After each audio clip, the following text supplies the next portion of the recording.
Hi, my name's Toby.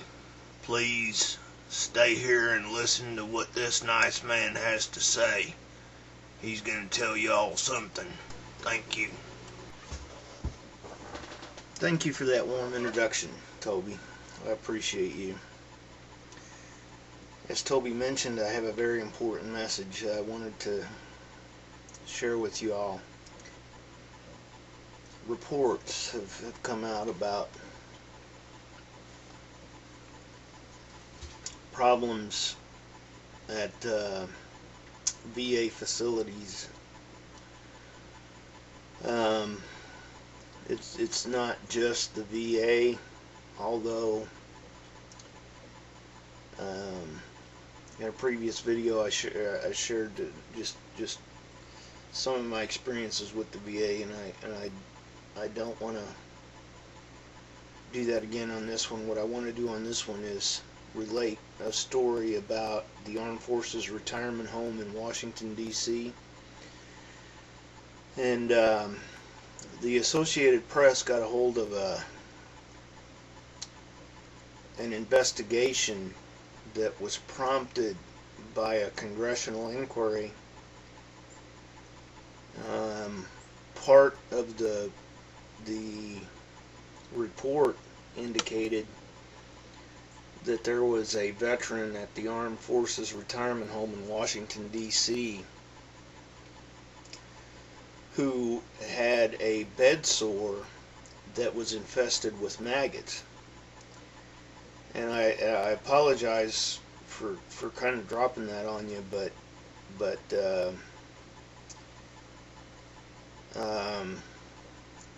I just wonder what your reaction was to that.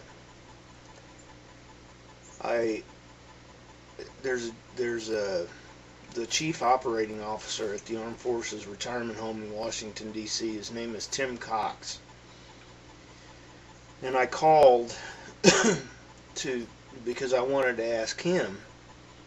He's quoted as saying that the allegations were without merit, and that the gentleman in question was an 87-year-old man who refused medical treatment. And it struck me as kind of odd that the chief operating officer would make a statement like that, so I wanted to ask him if he in fact did say that.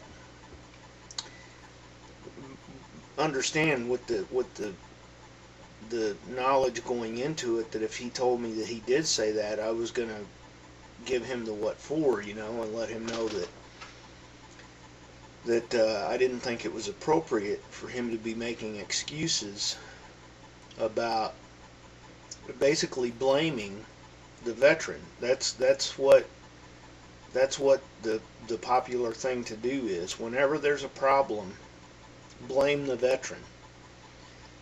And that's what he was doing. This come to find out, Tim Cox wouldn't take my call, and he never called me back, but a public affairs officer did call me back, and she told me that he did in fact make those statements in a written statement that she released, and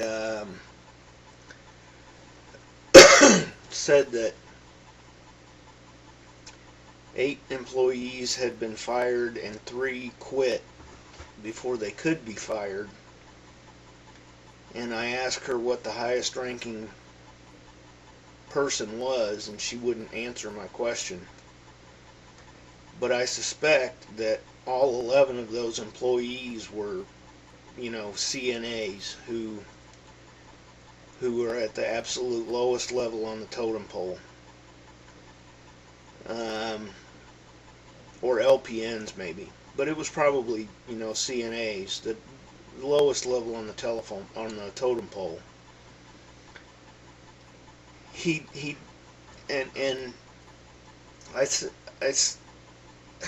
I was kind of perplexed, and I said, don't you think it's a failure of management that something like this could happen? And she said, well, he was 87 years old, and he was terminal, and he was combative.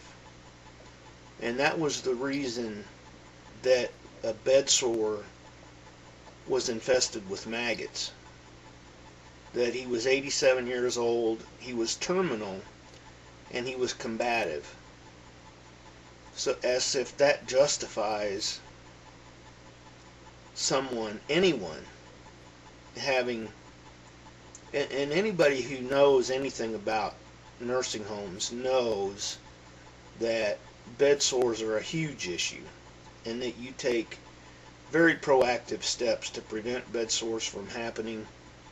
If they do happen, there's certain, methodology for taking care of them, and there's no rationale under the sun, under any circumstance, that would explain a bed sore being untreated for so long that flies were able to lay eggs in that sore, and those eggs turned into maggots. There's just no acceptable reason in the world. And that is the kind of care.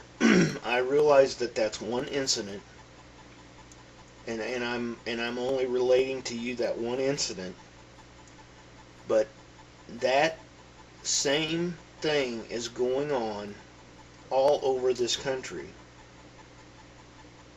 That is how veterans that have fought in the wars of this country are being treated. And that is the standard response. Well, he's 87, or well, he's ugly, or well, he's an asshole, or well, whatever reason. There's always a reason why, but it's ultimately the veteran's fault. It always goes back to blame the veteran. And I'm asking you good people for your help in keeping this issue on the front pages, communicating with your elected representatives, state, local, that's county government, state government, and federal government. They all have veterans programs. Every county, every state, and the federal, they all have veterans programs. I'm asking you to please communicate to them how disgusting you think it is that our veterans are being treated this way, and something has to be done about it. It has to be fixed. The system is broken, and it has to be fixed. I'm not going to endorse a political candidate, but John Edwards is one candidate who I know has stated emphatically that the system is broken and needs to be fixed. That's the message. I'm asking you, good people, to help spread that message far and wide. Get the word out that veterans in this country are not being taken care of at the level that they deserve. Thank you very much for listening. Yeah, this here's Toby again. I like mustard on my biscuits, and I appreciate